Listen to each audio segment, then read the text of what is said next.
Yo, we back like South Crack. What's going on out there, yo? A lot of stuff going on right now, man. I want to give a shout out to all my people that came out May 10th for the Mother's Day event, man. The Kings and Queens of R&B, where we gave away. It wound up. It was supposed to be $3,000 worth of prizes. It wound up getting up to $4,000 worth of prizes once our brother Victor Chop Jones gave away a video, and we gave away a couple more dollars to a few people, man. All the judges got paid, DJ got paid, musicians got paid, you know what I mean? It was a lovely event.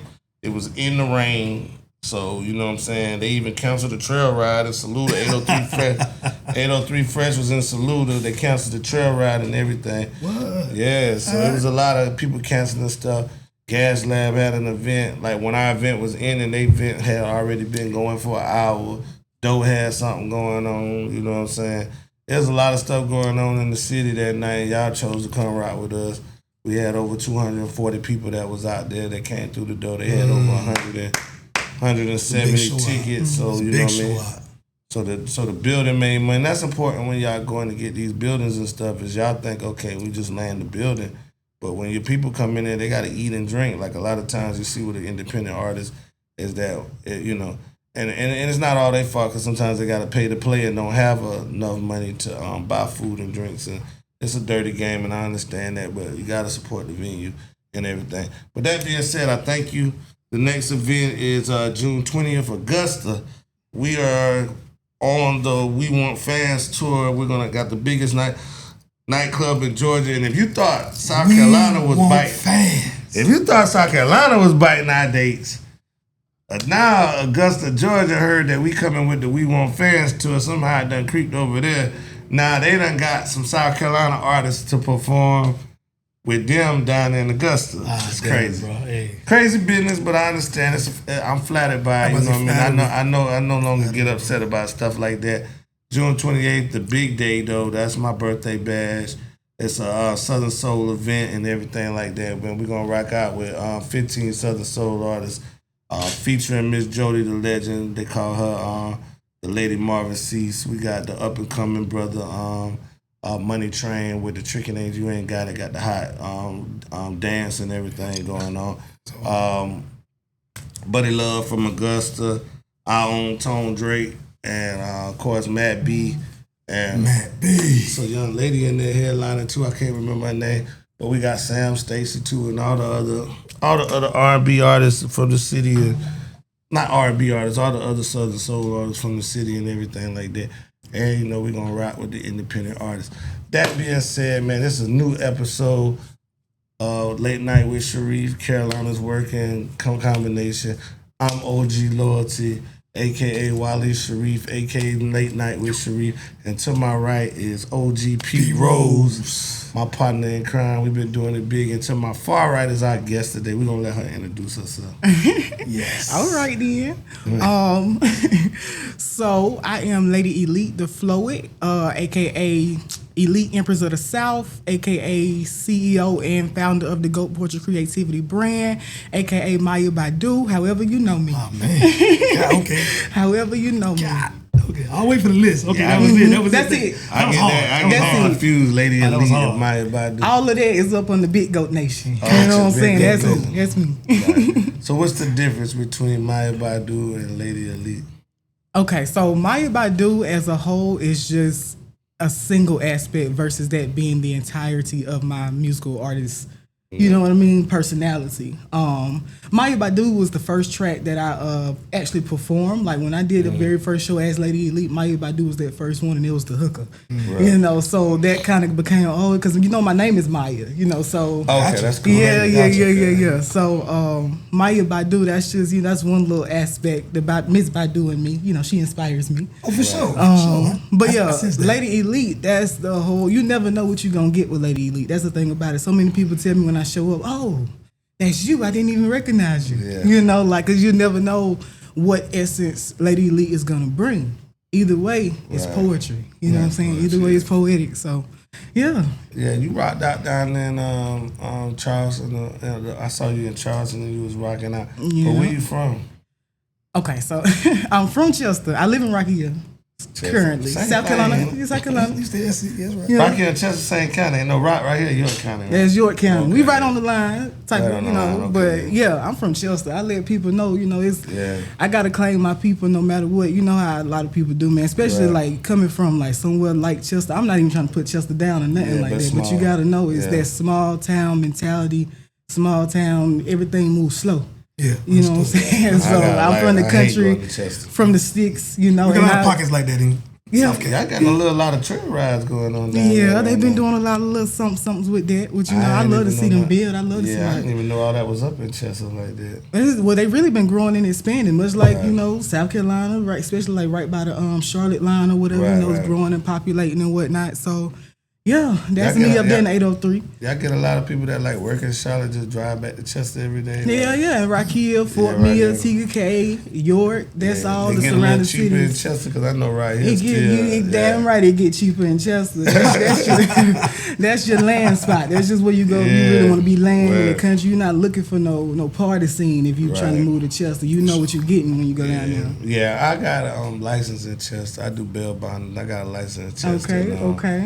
So I've been to the county jail a lot. It's like right next to like a animal vet, It is. and then right next She to that. know where it at. She know it is. It's so It is. small. But You, then- you know everything. But then it's just like Newberry, and I've only seen this in Newberry and Chester, What? where they put the county jail next to the projects. That's just crazy. Like, Now he done brought up Dawson Drive. Yeah, no. Yeah. I like really feel like that's disrespectful. The like, trap. It's the trap. Like you wake up in the morning, like I okay, guess I never really looked at it I to got single dog, it out like I got that. dog, I got a vet over here, nigga, dogs barking, stank ass dog, and right next to it I got the jail and shit. Yeah, That's that is tough, a bad man. situation. It is. It Yeah, is. and Newberry's the same way. See, I ain't never been to Newberry. So I wouldn't know Newberry, nothing their about that. projects, they got a big projects, and then but Newberry a little bit different than Chester. Newberry, when you walk out of the projects, right across the street is Sarah Lee. Wow. So you got a choice. I need to They, like they either go to jail or go to either go to the jail or go to work. It's like you wake up in the morning like smoke your blunt, Them come your out there on the options. porch. Oh, hell. Them your options. Them your options right there in a Okay. small town. That's an option for you Yeah. every day. Like, I mean, like everybody else county jail is like in the country. Like, I mean, this motherfucker is. You can hop the gate. That's crazy. You can hop the gate of the projects. crazy, bro. You know how we used to hop the gate? No, I know exactly You what can you're hop the talking gate about, bro. of the That's projects, goddamn and then you crazy. be right in the county jail parking lot. And I bet you everybody work at Sarah Lee, ain't it? Yeah. Well, that's Now, Newberry. that's Newberry, That's but anywhere Newberry. as far as Okay. like the factories Yeah, and things like yeah, that, that's Newberry. That's definitely Chester. I don't really know what Chester got. I go downtown Chester, and it's just kind of downtown, kind of like dead.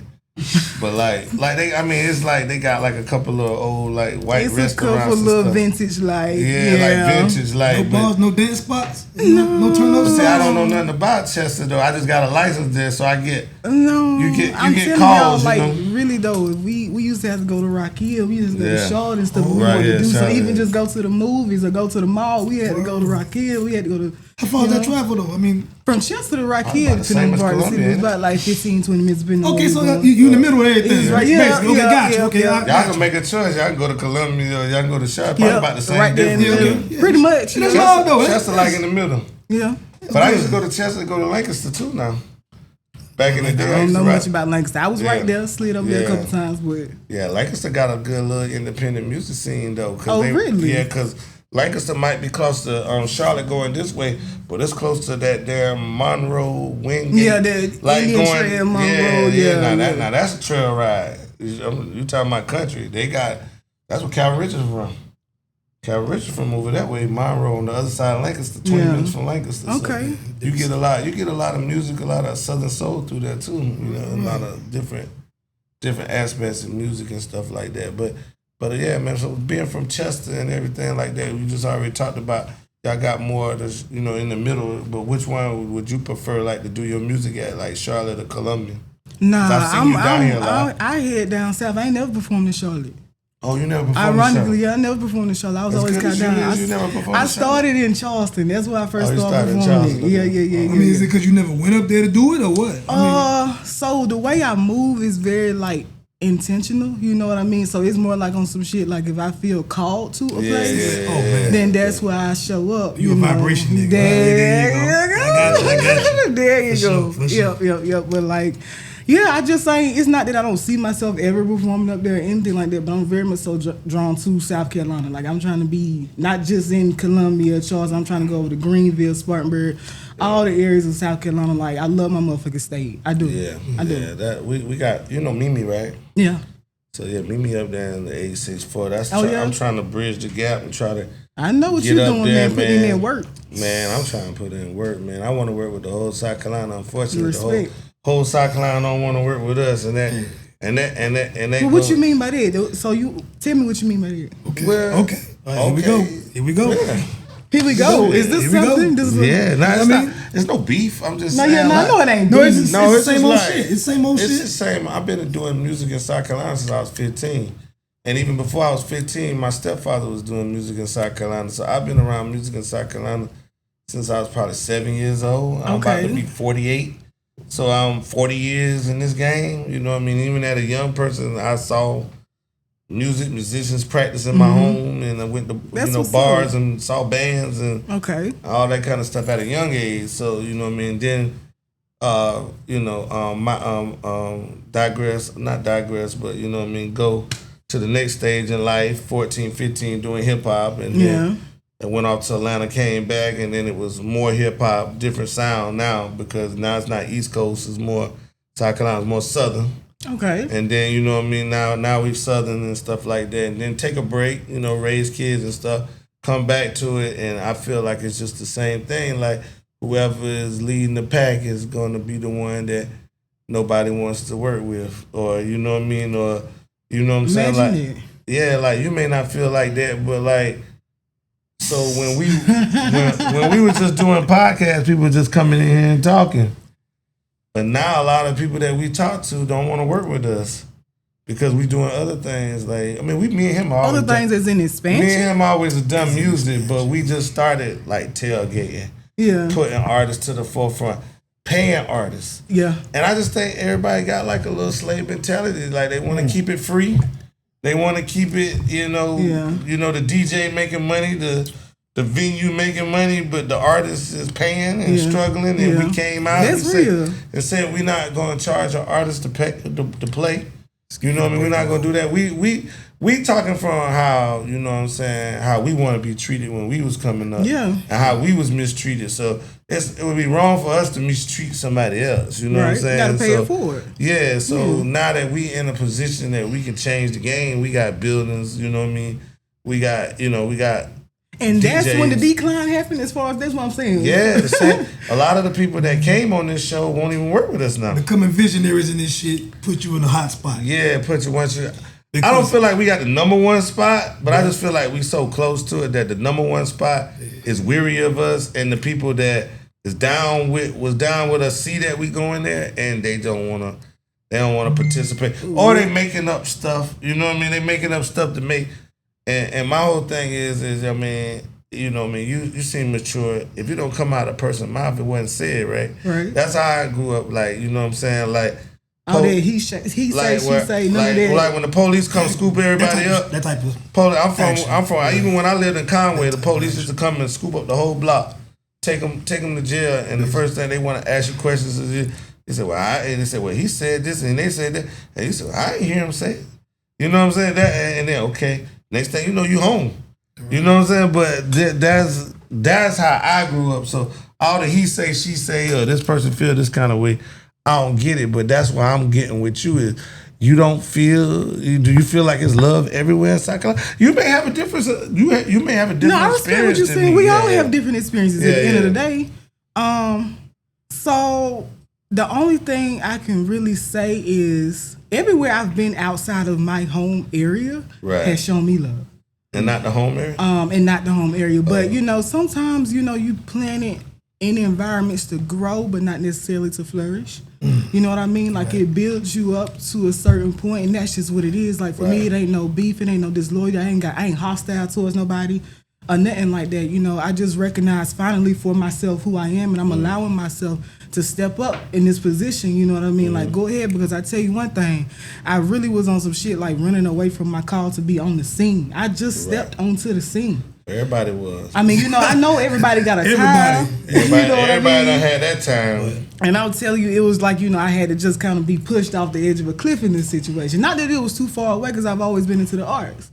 Yeah. You know what I mean? Like, that's me. That's always been, I grew up really intelligent, very academic and whatnot. Got the 4 point whatever GPA, getting accepted this, getting accepted that. A lot of people expected, like, I guess, like a doctor out of you been woke before woke was cool. What you mean? I used to be I used to be in my little corner just chilling. Like, I was going through a lot of stuff though. To be real with you, like it wasn't nothing more important to me than freedom. And so when I used to tell people, people have dreams, like I want to go here and do this and do that. That wasn't really my dream. My dream was to only be free. And a lot of people ain't understand what I meant by that. But man, them inner chains, the way you get chained up on the inside, I know it's a lot going on in the world, like externally. You know what I'm saying? But I was so deep into my own shit, like. If you look at my Facebook page, my whole thing, it did say I just wanted to be free. Mm-hmm. That was my first one. I just want to be free. Mm-hmm. I was working, and then I was working, 20 years on a job then. And then my next post was, I am free. And then my last post and it's still there, is that I bought my freedom. It's it's like everything, getting free is the goal. That's the goal. In whatever aspect it may be. I think one of my favorite albums is like Common, B. And Dead Presidents, the one Dead Prez, the one with I can't think of the we got hip hop on it. We got the hip hop on there, and they got the song where they talking about eating healthy and be healthy and the propaganda and all that kind of stuff. Okay, that's to mention with this young man. He really he flattered me when I performed here at the Cinco de Mayo kickback. Right. Okay. Cool. B-Roll? Yeah. Oh yeah. He's my spiritual. But why? Why? What did you notice? What I noticed, I can tell how deeply somebody can see me. Yeah. You know what I mean? It's one thing to be seen. You know what I mean? It's another thing to be received. You know what I'm saying? So, not saying anybody else haven't received me. If they didn't, I wouldn't be on the scene. Nobody would invite me to anything. You feel what I'm saying? But it's levels to it. Yeah. And you called me out, and you put so much emphasis on it. I'm like, okay, thank you for that. Gratitude to you, for real. Because, like, it give you a different perspective of yourself. Like, I know myself. I study myself and all that good stuff, but I can never see myself how other people see me. Right. You know what I mean? So you showed me that you seen me, and so I was like, okay, You ain't supposed to see it. I ain't supposed to see it. I'm supposed to just see it. Because you for the world. Yeah. Oh, I'm for the world. What you did that night was for us. Yeah. For the passerbyers, for the people who had no clue what they was bumping into that night, you introduced them to something that nobody had a clue was coming. Well, damn. So listen, you doing that. How you say you moving around, going from city to city to city, going where you feel welcome, not tolerated. There you go. You know what I'm saying? Appreciated, celebrated, not tolerated. That night, that's what I felt. And you dropped a bowl of gems that night, love. So hey, listen, I appreciate it. Yeah. And I just want you to, I want to put whatever fire I can put in you to keep pushing your narrative. Charleston, listen. Huh? I said I missed the one in Charleston, but I won't miss another one. So you coming Sunday? Why is it that everybody gets you like the headline? It's like, I'm not headline, but the kick off the show. That's funny that you count. That's funny that you. Okay, I like observing people. I like people that observe. Okay, times, yeah. So like, if this is coming from my perspective. You ask me why this is that. Do you choose that? Or I absolutely do not choose that. Okay, so it's more like, okay, first of all, like you talked about, this is a business. Not that I even looked at it in a business aspect when I was doing it, but I believe in being punctual. Okay, so when I pull up, I'm usually the motherfucking first one there. So it's like, okay, if you gonna perform, I know you here. You was here first. I seen you first. Right. You locked down first. You just the first one there. Now I ain't gonna lie. The last time in Charleston, I got there not a little bit late, maybe like 10 minutes later than I usually do. Still was like one or two. Listen, we had when you come in, you put your name on the list. I say, damn, somebody done finally got my top spot or whatever. Man, they didn't fill the list all the way down to about 15, and the number one spot was open. I ain't even see it. She said, no, girl, that's your spot right there. She said, oh, no, ain't nobody you the opener of this show, baby. That's you. I mentioned that. I was like, man, she's always first. Number one. I think she like to be first. She's always first like that. Now, ironically, that did start because if I'm ready to leave, I like to have my business out the way. Right. Okay, so I handle business first, then I give me a drink. You'll notice I don't get me a drink. I don't participate in none of that until I get business handled. Then after that, I'm chilling till you know who else like that? Who? Mimi. Mimi. I met her. I heard her for the first time at the independent festival in March. Oh, that was the first. That was my March. first time. March 1st. Okay. That's when I first came across her, and she did a great job. She did a very beautiful job. But she's like one of them. Hey, I just want to get it over with. It don't be like I don't matter where I'm at. Like, for one, we're not doing no more competitions. It's all like. I heard you say that. Oh, say it again, bro. We're not doing no more competitions. Okay, what brought that about? Well, it never was supposed to be that way, but then we had advertising money. So I own a company out for the low bail bonding. We have 5 locations and we service 90 counties. And the amount of revenue we do, they give us advertising dollars at the end of the year. Okay. So instead of putting my advertising dollars into signs and commercials and radio and stuff, I've been putting it into the independent artists. Man, listen, that just struck my heart. Look at that. I love that. So I've been putting it into the independent artists, but instead of just like, I just was, young at putting on shows. I mean, I've put my money with people and then they go do everything. Whatever, like I've done a party. I've done Mother's Day in King Street before. Okay. And, I've put my money, give the homies 1,000 and they bring me back 1,500. I go have a good time. I've done that kind of thing before, but just being hands-on with it, I've never done it before. So I didn't know what to do. Wait a minute, so when was your first time doing that? Like what you just said? Just like put on a show, like a competition? Yeah. March 1st. What? Yeah, and I wasn't even supposed to. And you seen how bad we went up there and showed out. Yeah, but I wasn't even supposed to do it that time. They came to me, they already had one plan. They wanted to use this building for a venue. Oh. And I said, this building? I said, well, how many people y'all want? 25, 30? And they was like, yeah, and we had just got it because they reevaluate your business in January. February, they tell you how much the advertising dollars, but you really don't get the check until the middle of February, or the end of February. I see what you're saying. And then so when I got the check, we was only 1 week away. It was pushing close because I had told them what I would do just to get down with them. I said, well, you know what? I got like $3,000 I can put towards this thing. They didn't want to give away nothing. They just wanted people to sign up and play. And then one of the guy that was a part of it, I didn't know Soldier in Charleston. You know Soldier, right? I didn't know Soldier in Charleston. Shout out Soldier. I heard of Soldier because I'm an independent music connoisseur. So, indeed, you are. So I knew who Soldier was, but I never met him because it's always been this thing with Columbia and Charleston that we don't really rock with each other. We don't mix. Yeah, we don't mix. So we're doing a little work then. We doing work. All the work. All the work. And the other thing is that I lived in the 803. I lived in Conway, Myrtle Beach area for so long, and they don't rock with Charleston. Yeah. So it's always been like everywhere I've been, don't rock with Charleston. Whether it been, I've been to juvie, I've been to college. You know what I mean? And we just don't rock with them. Yeah. South Carolina so it's the perfect time. Yeah. That's what it was. Like, yeah. I respect I didn't know Kev. I mean, I didn't know Soldier, but I knew Kev from Florence because that's close proximity. And me and Kev had done some work where he had put on some shows over here. He had rented out. I didn't have this building at the time, but I had that building down there. And he put on a couple of shows down there, Common Ground. Shout out to Common Ground. Shout out to Common Ground. Yeah, and it was dope shows. Like he had dope artists, dope shows. And I just like, man, the thing I didn't like about his shows was the thing when they brought the building. I said, well, let me put my money in and let me give y'all a few ideas.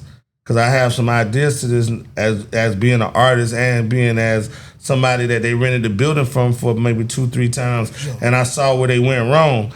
And the problem that they was having was once the artist, so if you got 15 people on the list, the first person brings in 5 people.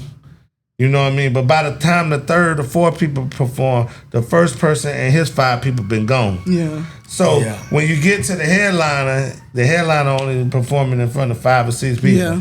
So I didn't like that. So I said, well, the way you do that is you give away money. And no disrespect to them, but they just did not agree with giving away any money. You know what I'm saying? That's interesting. And I was just like, well, for one, it ain't our money. It's advertising dollars. True. I'm not losing. You're not losing. Right. And then we're gonna get the people to respect us as business people. Right. They're gonna respect us as people that paying the independent art. It's time for the independent artists to get paid. It is. We've been paying to play since I was a little boy. I'm talking about 15, 16 years old. They used to take me up because I was in Atlanta at that time. Taking our money. They used to take me, like, you know how your mom used to say, go sing for them, baby.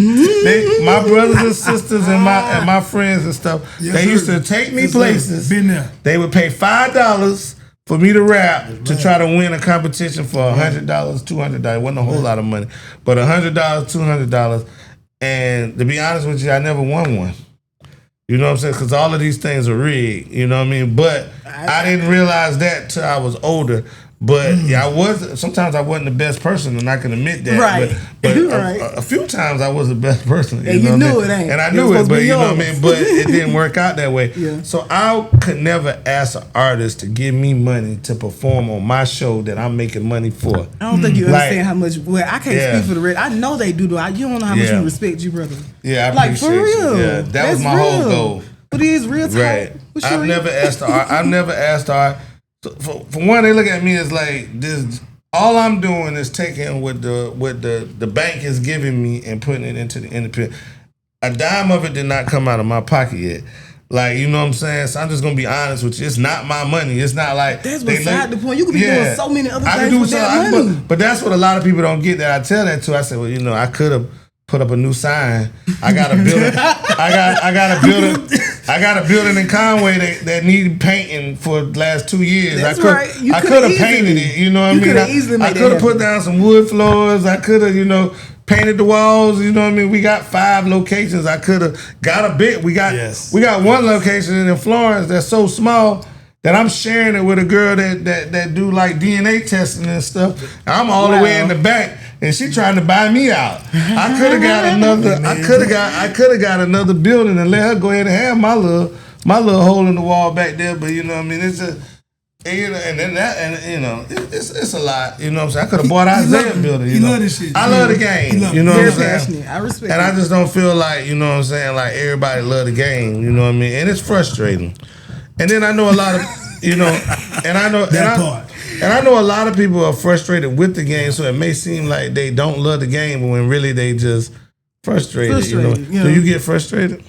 Do I get frustrated? I'm gonna be honest and tell you, I don't. Mainly because I have just such a different perspective of why I'm here. You know what I mean? Like it's more so just I can't.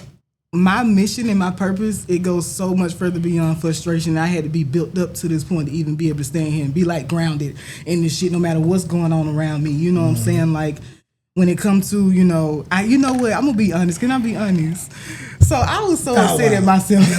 Keep it a thought. I was so upset at myself for leaving the March Madness festival. Mainly because something told me deep down in my spirit to stay. But like around that point in time, I was just not getting used to being out late and stuff and being on. I was like, y'all, I'm about to go there.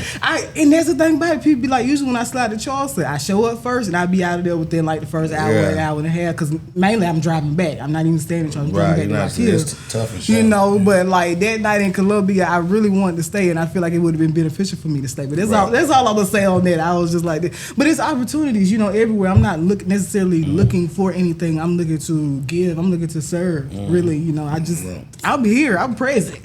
Finally, you know, like I had been hidden behind the scenes. People knew, but they ain't know for real. Well, that was us too. Like I've done music in Columbia. I've opened up for people and everything. Then I just disappeared. They forgot who I was. They don't remember how I looked.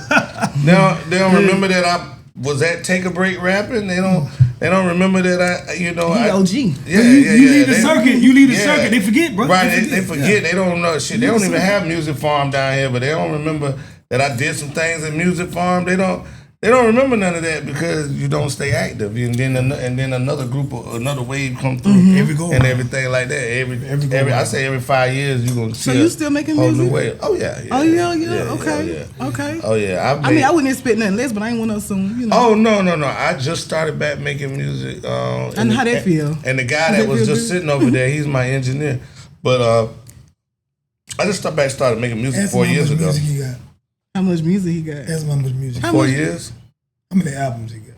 4 years, I think we done 5 albums. What? Yeah, and a couple EPs. Yeah, just was working. 5 albums and a couple EPs. So, I mean, this is not the same building, but just to say this was the building. We was just sitting in the back for 2 years, just mourning my son's death. Oh, my son died on a motorcycle. His best friend. Oh my goodness! I stumbled into his this. best friend is my engineer. So we was just sitting back there, and that was just what he wanted us to do before he died. He used to be like, "Man, y'all to get up," and he was more like, man, that man ain't ready. And I was just more like just rapping on like in the bathroom of hotels and stuff. I did this whole thing for like 3 or 4 months while I was just freestyling in the hotel. Like every hotel that we went to, we just rap in the bathroom and stuff like that, and was recording it and just putting out sound horrible and everything. But it was just a reintroduction. And my stepson was like, "Man, you gotta put, it's ways to do this to make it sound good. Like this is kind of old.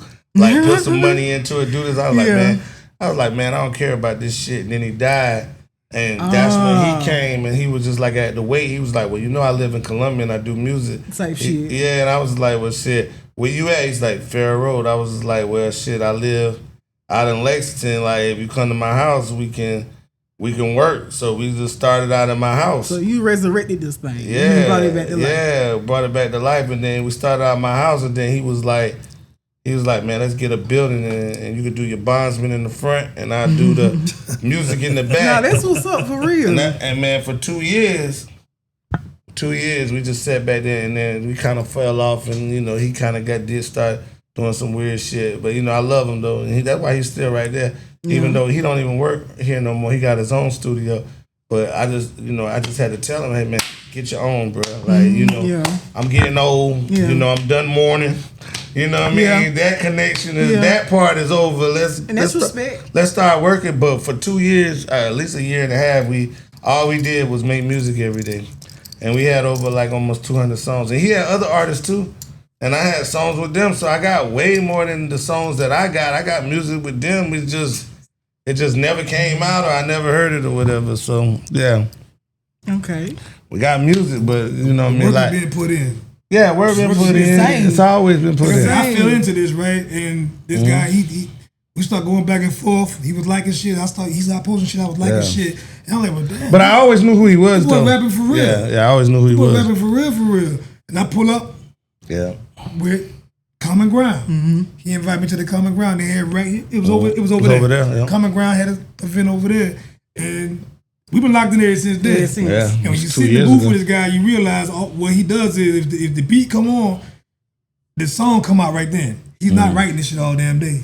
He'll create a song on the spot in 15 minutes. Guess what? That's how I create. Yeah. I don't meet many people who can create like that. And that's what we've been doing. And we knocked out how many? Man, he got about like 20 songs together.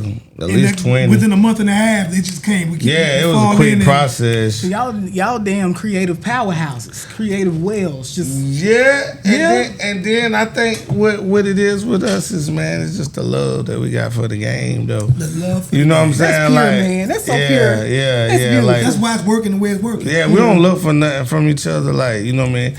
Like, I would just rather hear him in the morning say something. Like on his way to work in the truck, he say stuff like that get me through my day. Like, he's inspiration. Like, he dropped some inspiration. Happy to wake up.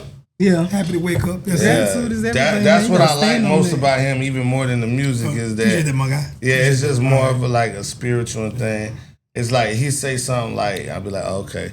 He put that shit back in perspective. That's why we here now. Yeah, I call him like the pastor. So that's why we here now. Yeah, but on another note, like how much music you got right now? Like, man, listen. You ready? You ready to start dropping? Where we at with it? With the music thing, so I'm gonna be real. Lately, not even lately, ever since I really started making music, I just been having fun.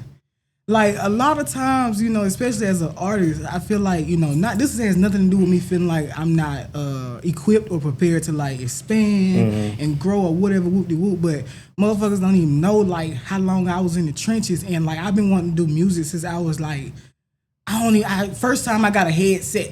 I'm not in y'all realm. I don't know how old y'all are, but I got a Walkman for the first time. Oh, I'm older. When I was like 5, with the little headphones and the tape. I'm the older cassette. than you. I ain't gonna tell you how old So I I am. got my little cassette. That was the first time I was 5 years old. That was the first time I had like headphones in to where you could. It's not like on a speaker, so you have music actually in your head. That's right. The Walkman. The Walkman Yeah, did that for me. Usher's confession tape. That was Oh, that was my man. first tape that I had, and so at that time I I might knew be I older fell than in you. love with music. You know what I mean? I was like, okay, this is something that lights me up type shit. And then listen, when I was 11 years old, 6th grade, middle school, I remember I had, y'all know the little blank CDs. I used to be with the, burning CDs, line wide, crosswise, all that. I did that. So I had my blank CDs and I had So a you was case. you in your early 40s. Who? Yeah. Me? Am I giving that? Early 40s? Yeah.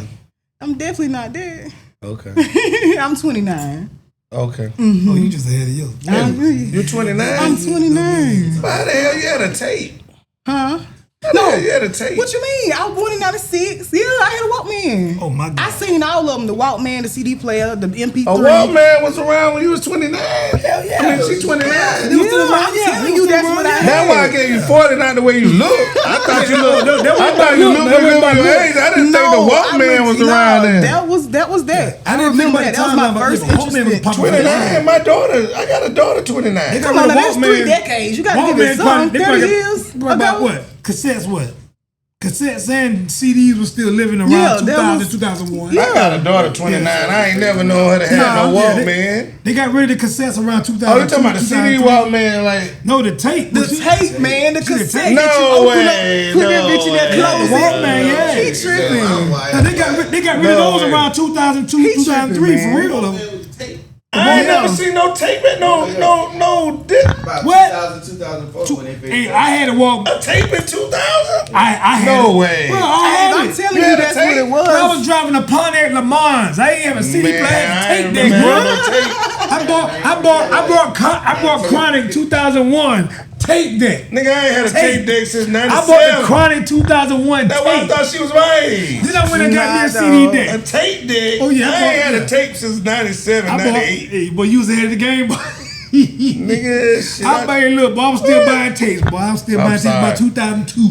I thought I was in a different. You had 29. You had I a got tape. me, That's crazy. I got me a Honda Accord like by Yeah, 2001. that be And trying that's when to I talk bought me a about CD us. deck, and that's when I went straight to CD book. But I was, yeah. I was born right there and just in a good little spot right there. I just experienced a lot. Nigga, what'd you in say, that little- 2004? that little sweet spot. 2002, 2003. 2004, I had the little black thing with all the CDs in it. Oh, 2004, I was full book. I was booking that. Yeah, I slide my shit out. My shit opened up. It got all the shit. I had to Bluff change that it. Remember, shit. I had to change it in the trunk at that point. Yeah. Oh, I ain't never had no change. Oh, I ain't had to change it. no, my act I did know have what a you changer. mean. My I know act did somebody have a changed. changer, but it was broke though.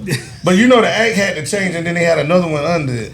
They had the little changer. that nigga They had had- the changer was in the glove compartment. Then they had the They one had to CD buy a and the other. changer. one. That nigga My had the changer broke, so act you had came to with just the stick the changer. one in it.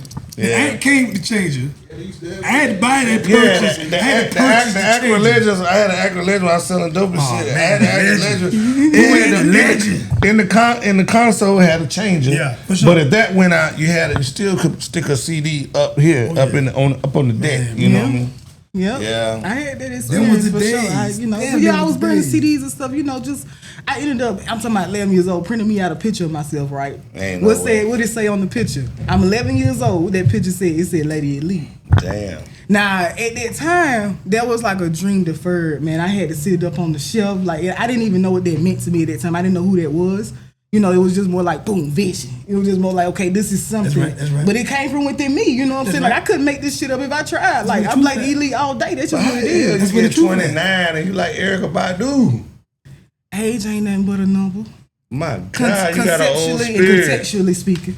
Everything about you, might have been here before. everything about you is Oh, I older. know I have. I know My I bad. have. I know we Everything about you is older. It gives me older, mature vibes. Well, I love that for me. Like love that for y'all when I too. first talked to you and we spoke, and I was just like, okay, this is a mature woman. You know?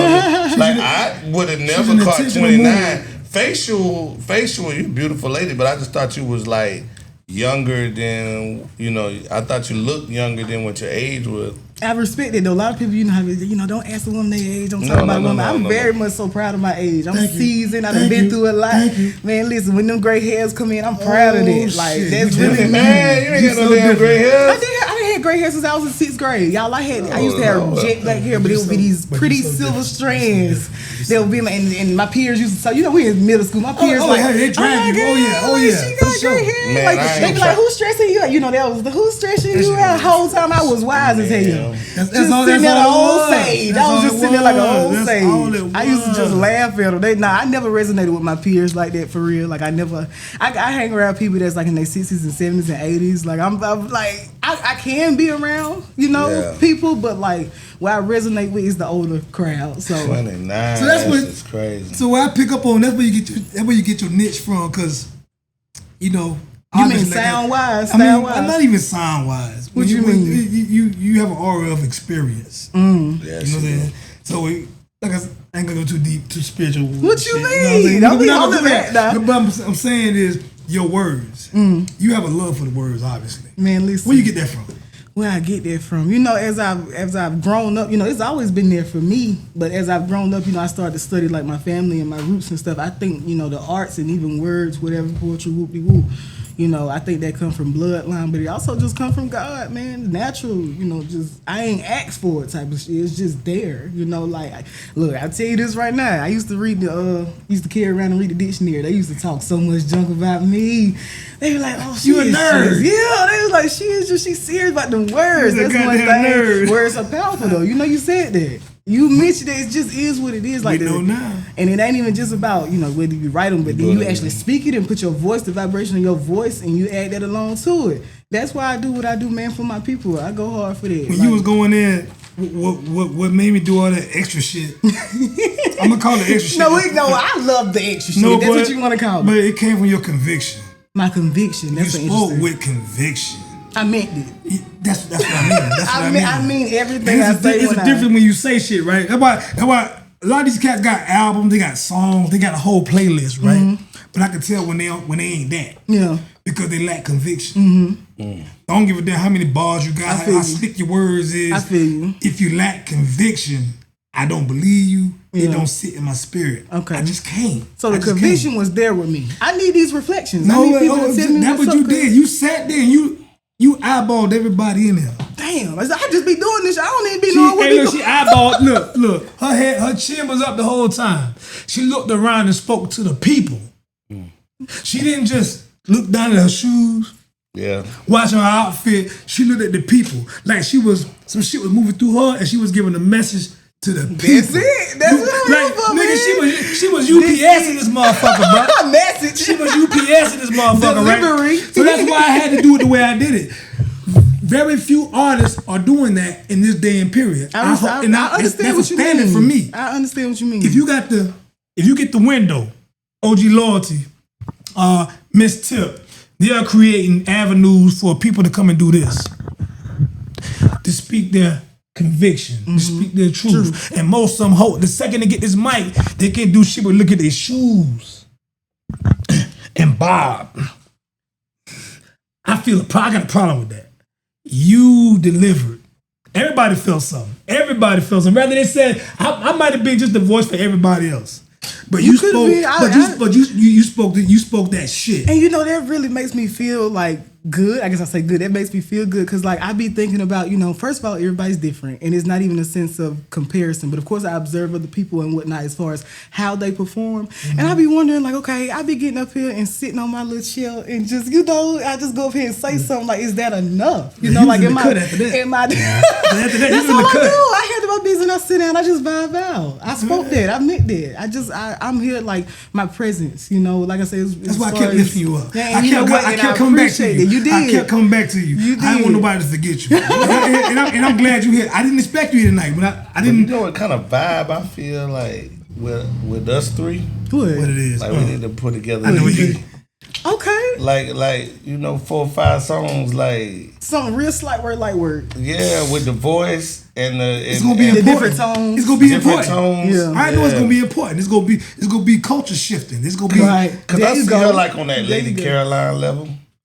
She's the one. And then you know what I mean, but Lady Caroline, like she deal with like other people, so it's kind of hard to. It's hard to catch her. Yeah, but like I could see like us just like vibing in the studio. You know, making some good music. All right, now. Yeah. Listen, No, y'all pull from the shit that I pull from. This guy, I tell him he the most ball worthy. I know 2 other cats in the city who rap. Rap. He rap who too. pull bars out the way they pull bars out. I'm talking meaningful shit. Mm-hmm. You gotta put your name in it. Yeah, he just got that. I mean, right now I'm just a fan. I'm here because I'm a fan. Mm-hmm. That would keep me in the mix. Sometimes I don't have the energy to do this shit. Mm-hmm. I get it when I come through here, rock with this dude here. When he send me some shit, hey, I did something today. I might be in a slump. He sent me some shit. Oh God.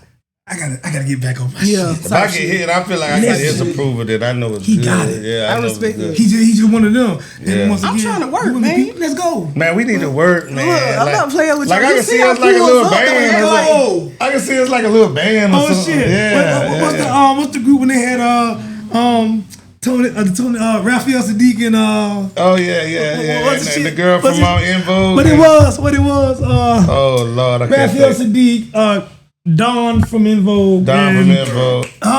Lucy Pearl. Without the drama. You know what I'm talking about? Without the drama. You know, Lucy Pearl without the drama. And we have a tougher name. But that's only because one person was stealing all the money. We ain't making no money, so shit. We ain't gotta steal from each other. We ain't gotta steal. We just make some good music and just see where it goes. That's it. That's how I like it. You know what I mean? Well, I have an open heart. Yeah. To give and all that. Lock in. Let's make some music. Get some good love. Get some good mellow beats. Y'all just made it connect. This nigga got beats beyond. He got beats for you. I can see that because I like your vibe, like more of like the singing, but it's more spoken word too. I done been on that shit too. Now, don't get me wrong. I done stood up and done wrote some poems, you know, with some rhythmatic poems and stuff like that. I was this close to getting in that realm.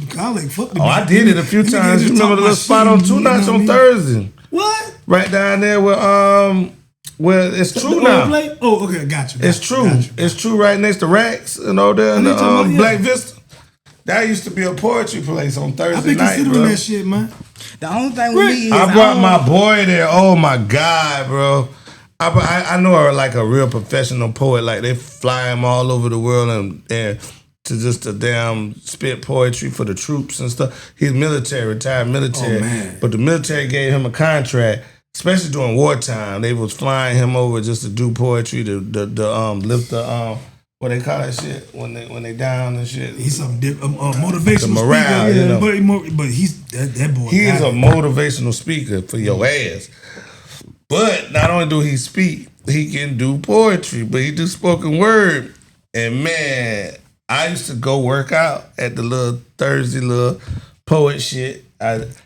Sometimes, you know, especially when it's spoken word, you can write a rhyme and just slow it down. Mm-hmm. And then maybe give like little pauses and stuff, and then let the crowd react and stuff like that, and then hop back into it. That's pretty much spoken word. You rapping, but you slow it down, and then and then in the beat it's a little slower, so you can get the message across. I took him there, and so that night, they have the same poets that usually just be. They come up there and they be, and everybody, oh my God, this is the greatest thing ever. So I already knew what he was up against, and I already knew who he was. Man, he did a poem, man. Let me tell you what he can tell you to this day. The whole building, like, they used to have like 40, 50 people in there now. The whole building was just wrapped around him the rest of the night. Like, you know, let me get your information. And, you know, he's supposed to come to my June 28th and say a poem. Oh, man. Okay. But, you know what I mean? He's supposed to come for my birthday on his way to Atlanta. He got a show in Atlanta. So, y'all, you got performances and stuff for June 28th? I do. I can fit you in. You can fit me in. Shit, I've been saying that all week. I can fit you in. I about ran out of time, but I'll squeeze you in because you my label partner. And she got on the shirt. She came in live oak down. It's hard to tell somebody with a live oak shirt on. No. But I support. I did say this morning that's a wrap because I got the time slots on this, so I got the time all planned out and the intermissions and stuff like that. But I'm gonna squeeze you in there for 10 minutes. I'm gonna find 10 minutes. Even if I give you our spot, even if I give you our spot, I'll let you have our spot. Listen, but treat me like royalty. Yeah, I'll give you our spot. But guess what our spot is? The first artist. First thing. Cause I just so happy. You think I'm lying? I don't think you're lying. I'll show you the list. You hold on. Let me show you this. Let me show you what I sent my man to do me a flyer today. This is wow. Yeah, this is the first one. By default. By default. That's different. Oh, that should be a poll. Number 1 by default. I tried to be number 2. You still. I jumped back to be number 3.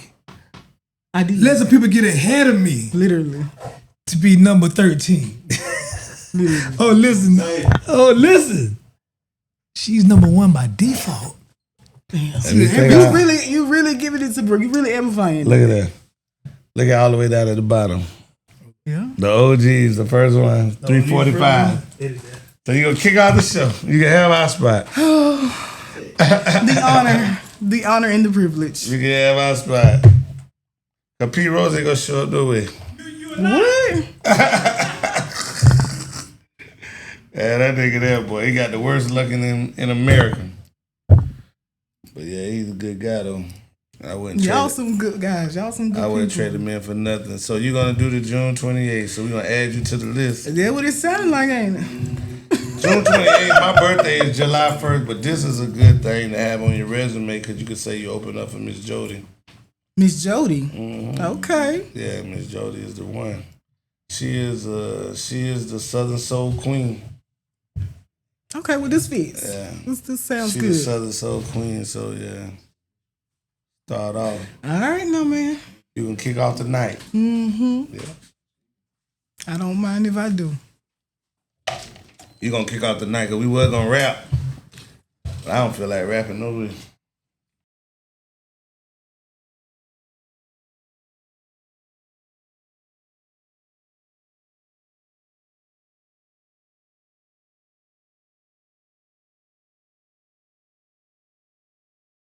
All right, so this is the fun round. I'm just playing to how you go. I kind of ask you what you feel about a person, or I may ask you, I say, well, what do you feel about this person? And then I may ask you, like, say, hey, who do you like better, this or this person, and why, or something like that. So this might be a little challenge for me. Yeah, first off, let's keep it that. Erykah Badu or Jill Scott. Okay. What the hell? How you start man. with a We're start off big. He hit you hard. He hit you hard with that one. Start off big. I felt I that don't punch. even want to. I felt that punch. Because you're Maya Badu, but man, you give me Jill Scott vibes. I done Like heard when a you lot. They was sing. calling me Lauryn Hill last night. I didn't heard a lot. What was you at last night? Huh? We were talking about last night. Oh, we been shooting a movie, man. Oh, no, I was there. That wasn't last night. That was a Monday night. No, we shooting the movie though, so we did it last night too. Oh, y'all did it last night yeah, too? we Okay. was at 2 different spots last night. Oh. Yeah.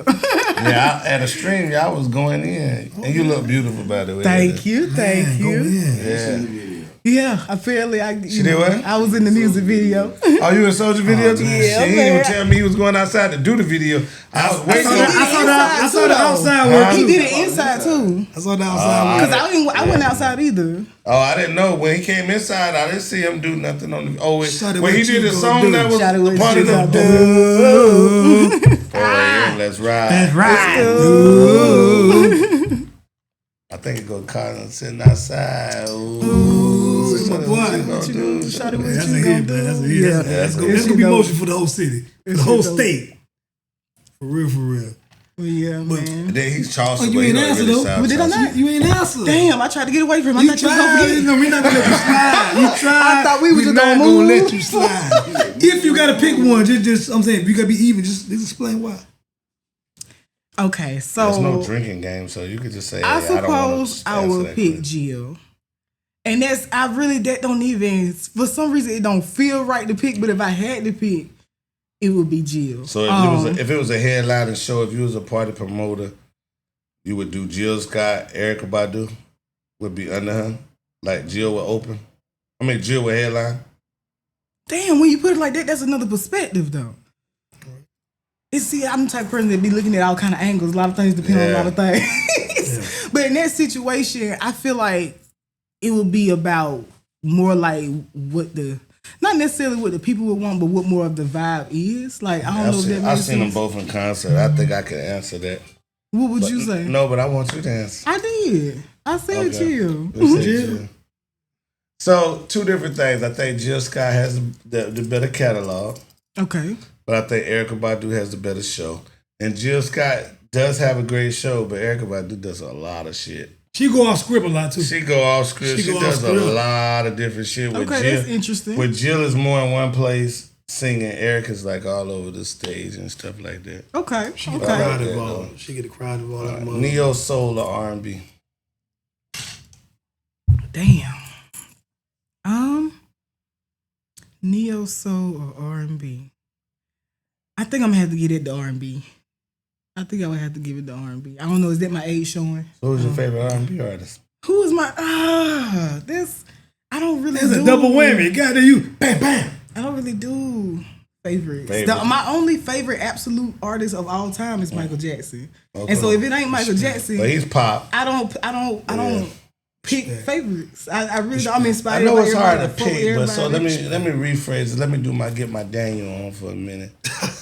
If you were on a lost island and you had one CD, make it life or death. If you had one CD that you could take with you on this lost island that you got to listen to for the next lifetime, what would be that album? With the album, not the person, but the album. The album. Damn, come on now. You gotta have a favorite album. You gotta be one album that I got a favorite album from beginning to end. Favorite album that does it. That's right. What's your favorite album that you just can't live without? You would take that. You gotta keep that. Yo, that don't even make sense. If you leave this plane, it got to be in your casket. I don't know if it's just me, but I don't feel like my mind work like that. Like I can't. I can't produce an answer for that. I really can't. No, you ain't wrong with that. No, I'm just saying. You ain't wrong for that. That's not the wrong answer. What would be your favorite album? That's something you got to put a little. I'll go with Doggy Style. Oh, yeah, I like that. How about you, Harry? I mean, you a DJ, but like if you had one album, you ain't no more albums gonna be played. Just one genre. You said no other album played? There's just one album gonna be played. Respect. Like some shit like Beethoven, like some elevated music. Oh, you gonna be keep his mind stimulated. Yeah. You'll be falling asleep so much you just go. You gonna forget to eat. You gonna rock out. That's his vibe. You gonna forget to go hunt. All that. Erykah Badu, what was it? The Orange Moon album. That album. Okay. Everybody got an album. That's the album she got the song with Dre. I think Jill Scott got a better catalog though. What she do? Oh, Jill Scott got 2 classic albums. Yeah, you can find Eric on the radio with a bunch of other stuff, but Jill will run that. Albums. Yeah, they got good ones. And they've been on tour together. You can't deny it. And I missed that. I caught both of them at Essence Festival separately, but I missed and I saw Erykah Badu again one time before. But I only caught Jill Scott one time at the Essence Festival. I love Jill Scott. But they went on tour. It was them 2. They had another person, Bilal. Yeah, oh man, Bilal was dope. He a dope performer. Bilal was He's dope artist all around, man. And I think they had. I would like to get in the studio with that cat. They had Calvin Richardson was with them, and they had like because Calvin Richardson is a crossover. He's a mix between Southern Soul and neo soul. I can see that, yeah. For sure. Yeah, he has both. He has both. He has Southern Soul and he has neo. He has a deep catalog too, and doesn't get the credit that he deserves in either genre. He will though. Yeah. He will. Trust me. Shit, that nigga is a fucking Hall of Famer. No, I get what you're saying. So, it's my album. It's my album. Yeah, All Eyes on Me, Tupac. And why? Yeah, what's your why? Yeah, it's a cross between that and Jay-Z, Reasonable Doubt, and Nas, Illmatic. Yeah. But I'm surprised you did. And then Outkast, Aquemini also. It would be tough for me to choose between them, but All Eyes on Me was just difficult. It was a banger. It was no, T.I. I'm Serious was a really great album, but the thing about All Eyes on Me was a double CD. It had no bad songs. One of the first of its kind. One of the first. I think the last song was the worst song, And even it had a groove to it. Like one where he was like, call me. Yeah. Like they could have did without that shit. They called me. Songs I don't like on that. 778, just call me. It was more bangers than anything on that. Baby, you can call. It was more bangers than that. We just get to, you know what I mean? But that was Equimini? Yeah, it still had a groove, yeah. Equimini was dope, but it was you know what, 15 songs or something like that. Songs, 13 songs. No, it's 13 songs. You know, but that was just one album. That was just one of All Eyes on Me. Oh, which one? You said Nas. And then he hit you with a whole nother one. No, the reason why I say like Illmatic, and he was talking about Nas. If you want to take the best 10 songs, I would say either Illmatic or Reasonable Doubt. No. And I said Equimini. I didn't mean Equimini. ATLians. If I had to take the best 10 songs, it'd be Reasonable Doubt, ATLians, or Illmatic. Respect. But what separates Tupac from niggas that just got the best 10 songs is he had a double disc. He had a double disc. And a lot of drama. It was 20-something songs on that motherfucker. He had 2 discs, a lot of drama, and he touched on everything, man. But he touched on it. Like what I was say, he touched on the woman, the black woman. Yes. He went back to his Black Panther roots on that shit. He did the club shit. He touched the beef. He did the West Coast shit. He even did an East Coast song on that motherfucker. It was like, what was crazy about that? Did you bring that up? Yeah. I was on the way here. I got to the stoplight right here, and it was a dude playing I Got My Mind Made Up. Tupac. The double disc. He was playing I Got My Mind Made Up. The one where they cut, they say the Dex verse was so lethal. Man. That was it. That they cut it off and all you heard was, and that's the rebel. They took rebel. the song. That's right. Yeah. But the verse is online now. 30 years later. They took that verse off? They took his verse off. Because it was so lethal. Man, that it ate everybody else up. But then when I heard it, I was like, "Oh, it wasn't that great." But Inspector Deck was a hell of a rapper, but his personality, he just wasn't. So all they did was kept the last part, the iron. That's the rebel, yeah. It was just crazy what he did with that album. He got his credit. And then the thing about it is that, and this is what that when you rating albums, this is what's not seen. He did that shit in like 2 weeks. Dang, he did that shit. Like, he came out of jail and they wanted to get the album out. He had all that shit in his head, or he wrote that shit. He had ideas of who he wanted to do songs with. Suge wasn't that kind of executive. Like, Suge was more like a bring me something and it better be good. And we'll push it out. Yeah, we're going to push it out. But he put all that together. He did the song with Dre. The California Love. He did the motherfucking songs with the Snoop, the America's Most Wanted. He did the songs with the Dog Pound and had the song with Corrupt. He did the song with the East Coast niggas that he respected. He did the you know what I mean, the woman song. He did the straight up I'm hip hop shit, you know what I mean? He did the, you know what I mean? He touched on every fucking thing. And then what makes it even worse, he wrote his death song. You didn't even think about Machiavelli? No, I'm talking about, Machiavelli was dope, but when you put a double CD together like that, most labels just say, most artists put out the double CD back in the day. They put out the double CD to relieve them from the album contract. Because they have they have 5 albums, they had to do 5 albums. And they get down to, after 3, they get down to, damn, I got to do 2 more and I want out my contract. So they just drop a double disc. So they'll drop 20 songs and make it a double disc, so they'll drop 16 songs and make it a double disc. And that relieves them from their album contract. If the label likes the double disc, they'll say, okay, that's considered 2 albums because it's going to make money or whatever. And sometimes they used to even release it, even though sometimes they wouldn't even package it as a double disc. It'd be like Nelly shit. It'd be the Sweat and Suit album. You know what I mean? It'd be like that. And then they would come back and combine it and make it a deluxe and put about 2 or 3 songs on the other shit. That's what they say. But Tupac shit just came straight hard.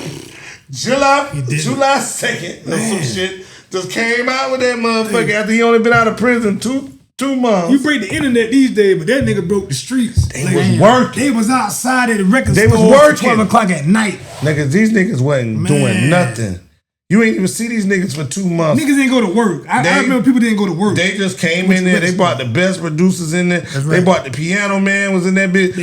And then Tupac had all this shit in his head from jail. Everybody he wanted to work with, what he wanted to do. He had this whole shit mapped out. Like, this shit was mapped out. Like, if you get me out, nigga, pay the $1 million. It's worth it, because I'm going to put together a double CD. He had to sell. I mean, I don't even want to give a nigga $10,000 to get out of jail. You asking a man to put up $1 million for your cash bond. And he went in. To get you out of jail. And then when he gets you out of jail, his investment is that a chance that when you go to court, you may go back. Damn. You may lose your appeal. So even though you give me this, you may gotta go back in. He gotta believe, you gotta sell a mogul like Suge Knight that idea to give you $1 million and then tell you how he gonna make you that $1 million back plus 3 or 4 more million, because that's what he getting with Dre, that's what he getting with Snoop, that's what he getting with the Dog Pound, that's what he getting with Warren G. Motherfucking Death Row hot. Type shit.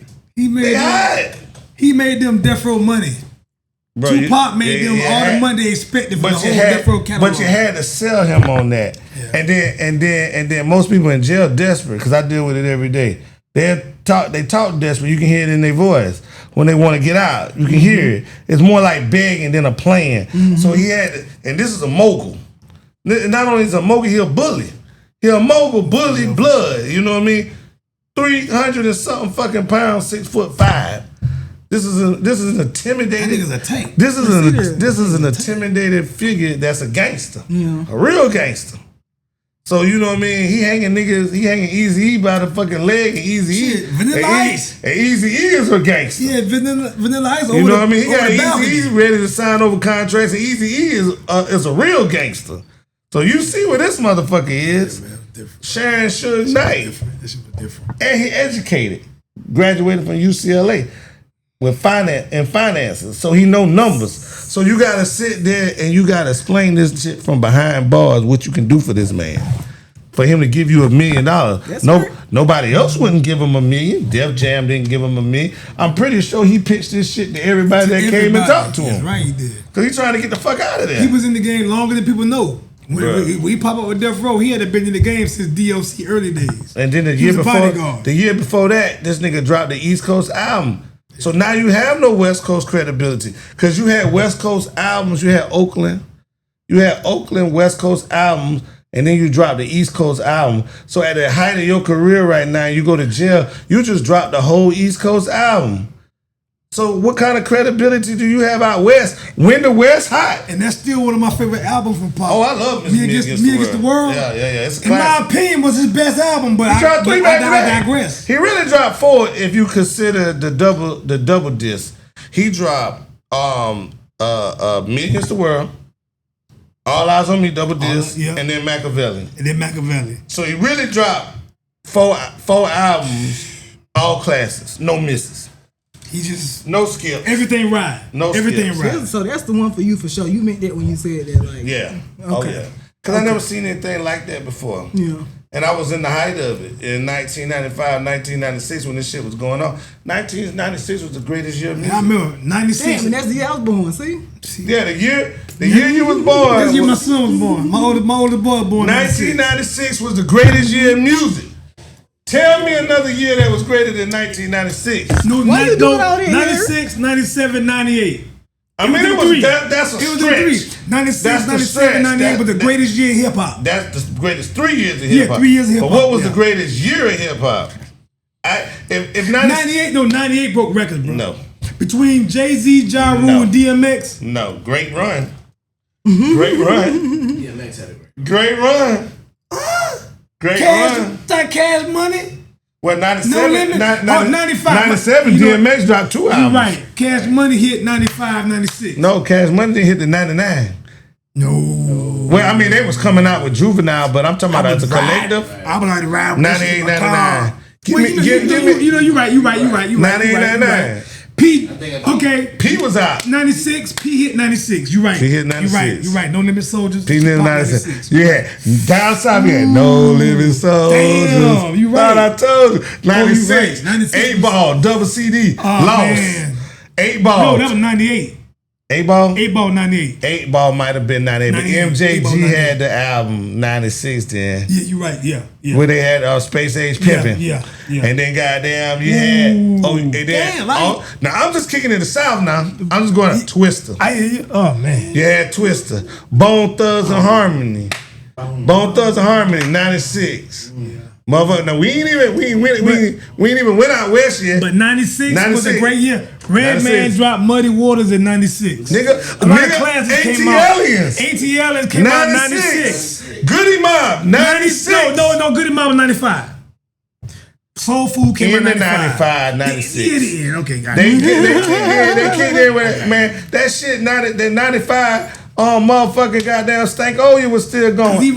Not Stank Oya, Cadillac Music. Yeah, no, that shit dropped in 94. No, that dropped in the 94, 95, but it was still going. They was introducing you to Goody Mob. Yeah, when they hit, I was in 10th grade. Yeah, I was in Atlanta when they dropped. When Southern Playalistic came out. That might be why I'm a little bit off, because I was in Atlanta, so we heard this shit a little bit before everybody. Yeah, I was in South Carolina. I was living in Atlanta. We got this shit late. But the whole thing was 96. All the great albums dropped. Then you go up north. You got the goddamn Cadillac. What's the nigga name?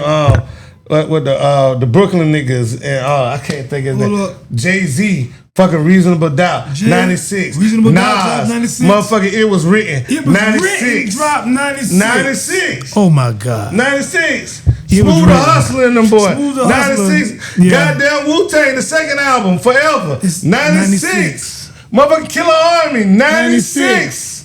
Motherfucking goddamn hold on, 96, 69. The numbers are mirror. The Boot Camp Clique with Cocoa Brothers, 96. All the 96. In other words, you were born. The Boot Camp Clique, but they were hard as fuck. We know why you here now. 96. We know why you here. We know why you here. Man, 96. Hold up, man. How old are you? Man. Bro, what? 96. This is sound bubbling too. 96. You know what, my bad. I just be surprised to hear when y'all say shit like that. How old are you?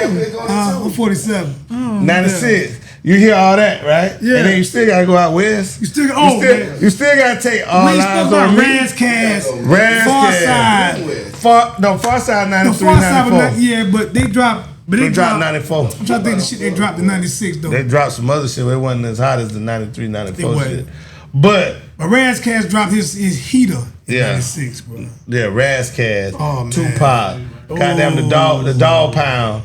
Motherfucking goddamn Warren G. All them motherfuckers was 96, bro. Man. 96 was the greatest year. It was. A lot of tours came out, a lot of parties, a lot of shit came out in 96. A lot of record stores. They did. And then back then they used to, when their album come out, they go to the record store and sign that shit. Sure. They would come to the record stores and sign the product. Sign the product. They did in We in Colombia on this day right here, right there. Sounds familiar. You'll never get it again. Where that Mexican restaurant is. You'll never get it right again. Where that store is, sounds familiar. Never get it again. All the hip hop artists come there to sign their motherfucking product record. come out, you only gonna see it on your phone. Straight up. Only on your laptop. Yeah, man. It's gonna be laptops next. It was a game in 96.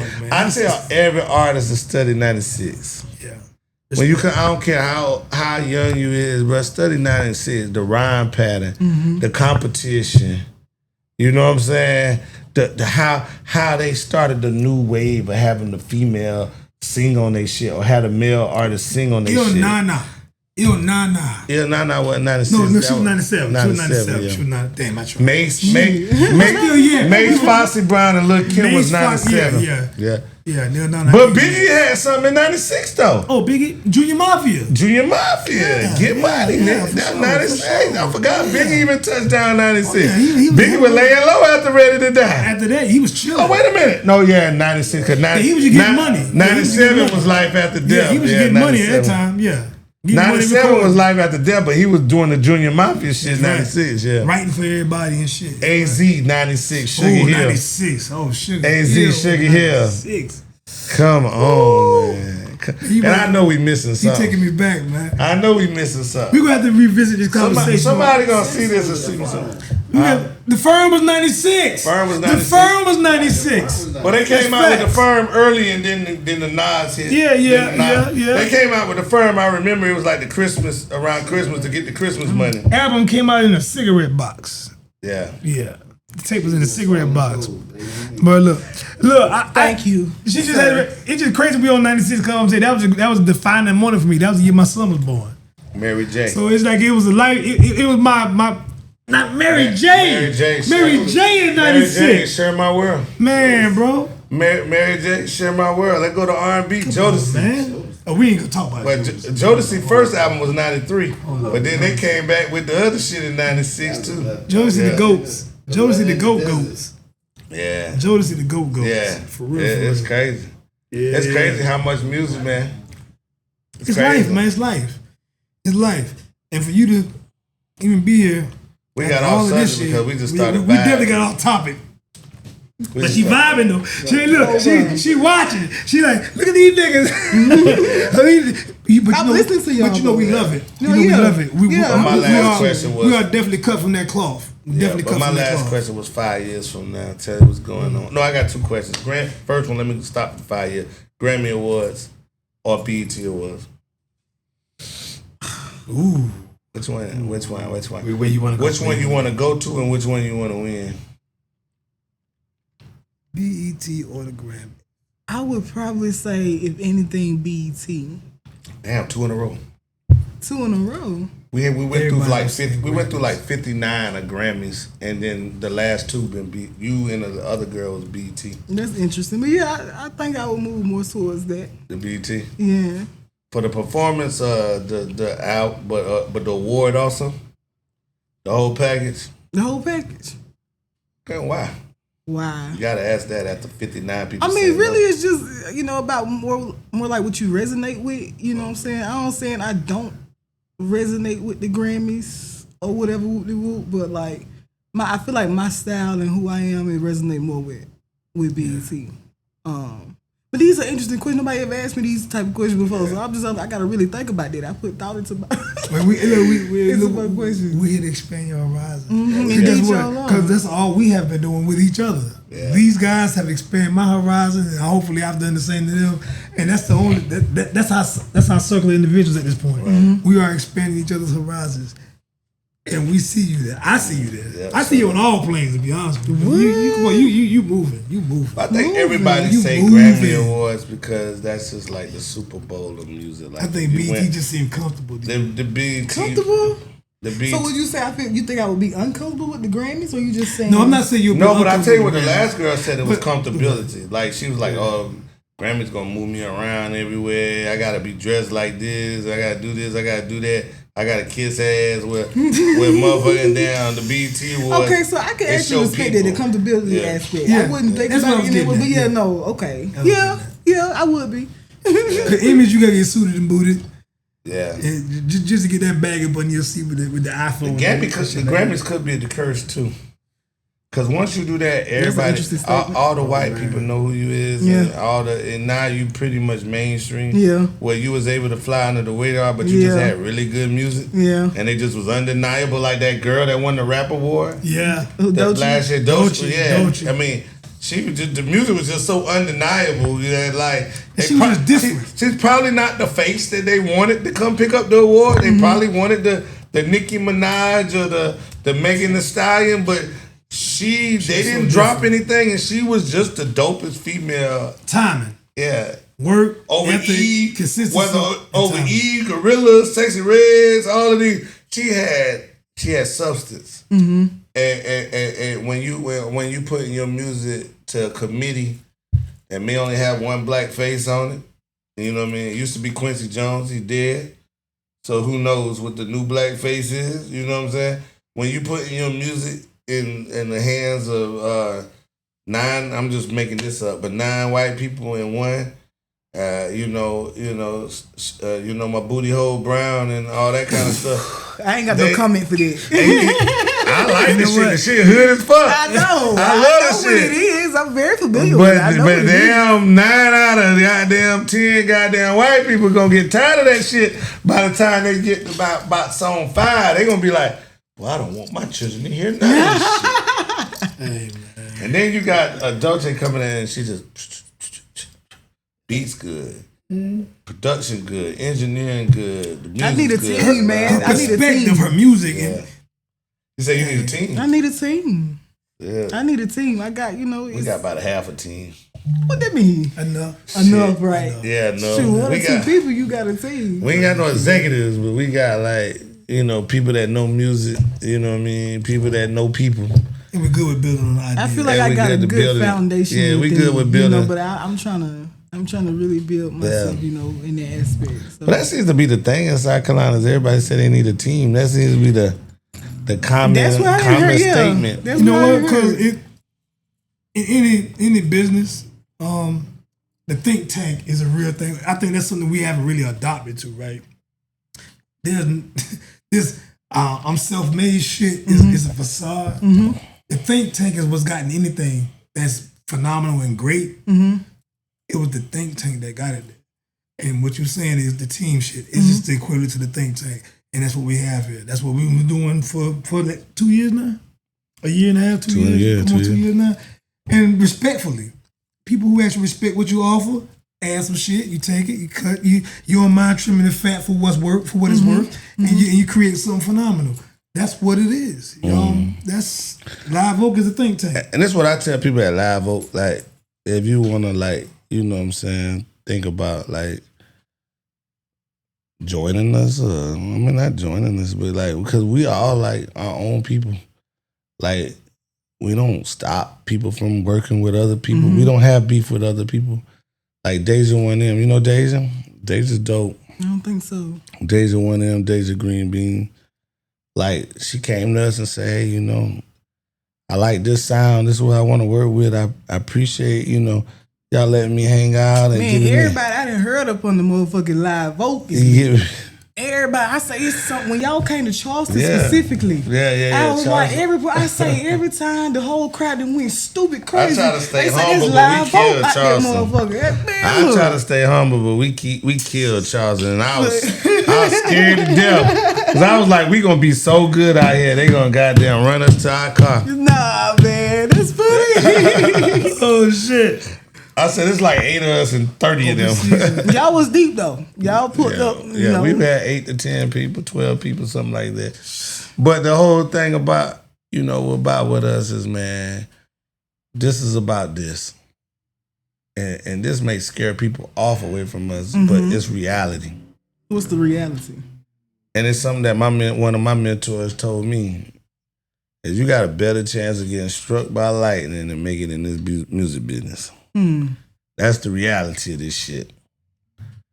It don't matter if damn Lady Elite is the best out this motherfucker. They may not be looking for Lady Elite at the time that you looking to be looked at. You know what I mean? They may be looking for a Lady Elite when your confidence down. They may be looking for a Lady Elite when you working, when you done chose a career. And you see, that's why I moved. And I had 3 babies. That's why I ain't putting that on you. No, we definitely ain't putting that. But that's what I'm saying. I see where you coming from, but that's what I'm trying to tell you. That's why I moved the way that I moved. Right. Because I ain't at this point, I'm on God's label. Can't nobody drop me. Can't nobody. They ain't even, you know what I'm saying? Like, really though, just my whole thought process of how I see myself. But that's why you fit with Live Oak. Because we don't, because I tell them, I say, when they first start talking about wanting to get down and when they wanted to, because people been asking me to be their manager for 2 years. Yeah. I believe them. I didn't want to manage nobody. Yeah. I mean, I just go to open mics and talk to people and I guess they just warm up to me like, you don't got no label or nothing, you talk like a label mate. No, I talk like somebody that's been in the music for 30-something years, and that's just maybe how a label may talk just because they have that experience. But you know what I'm saying? I have that experience of being around jazz, R&B. I am a part of hip-hop culture, you know what I'm saying? I feel like one of the legends in South Carolina. Even if they don't know who my name, but I've been in ciphers with a lot of people and know more people than a lot of people around here. Yeah. But like, it's not a label. It's a conglomerate. It's an entertainment company. We got so much other stuff going on that it's an entertainment company. But like, if Redman walked into this door like that, he may not know my name, but he'd be like, motherfucker, I know you from somewhere. Like, we done been in ciphers together. Like, as a young man, I was there. Yeah. You know what I mean? Like, and I made my mark. Like, was I better than Redman? No. Did I motherfucking spit some hard ass shit that had them motherfuckers like, oh shit? Yeah. Oh yeah. So my whole thing is this right. Yeah. So my whole thing, yeah, real talk. So my whole thing is like, I wouldn't even rap for South Carolina niggas at one time. Cause when I came back to South Carolina, they was kicking some Southern shit. And I was on some motherfucking straight up hip hop shit. So I was like, man, that country ass shit y'all spitting, nigga, I can't fuck with that shit because y'all ain't rapping about nothing. Damn. I didn't believe in hip hop in the South until I started listening to UGK, T.I., Rick Ross, and Jeezy and them. Right. Then I said, oh yeah, we can rap down here, you know what I mean? But before I just didn't believe in it because I go and fuck with niggas that could really, really, really rap. And then when I come back here, it was just like, you know, cat, dog. Okay, so what makes you choose South Carolina then? Like, how you? I'm from South Carolina. Oh, where you from? I'm from Columbia. Okay. Yeah. But the thing about it is that I used to live in Conway, Myrtle Beach. Now, Myrtle Beach is East Coast music. Myrtle Beach doesn't have a Southern sound. That's interesting. Even though we're in the same state, we don't sound South Carolina at the ocean. And you got to take it that I grew up in Myrtle Beach, Conway area, Conway, Myrtle Beach, Horry County. I grew up in that area from the time I was 7 to the time I was 15. So in them 8 years, I developed an East Coast sound. Yeah. And I have been rapping. Yeah, so you know what I mean? The whole 803 was, 843. 843. Even Florence niggas sound like. South Carolina. Yeah, even Florence niggas sound. North, north. And Jamaican music. Right. Reggae. Really? Yeah. Listen, when I came to Columbia, East Florence wasn't nothing but Jamaicans. Southern hip hop music when I moved to Columbia. Yeah, I didn't know nothing about Southern hip hop. I've been to Jamaican parties and all that. Even when I lived in Atlanta, Outkast was doing their thing. It was either bass or Outkast. It still wasn't Southern. Yeah. Even some people will say, okay, bass is Southern, but no, bass is bass. You know what I'm saying? Like bass is. And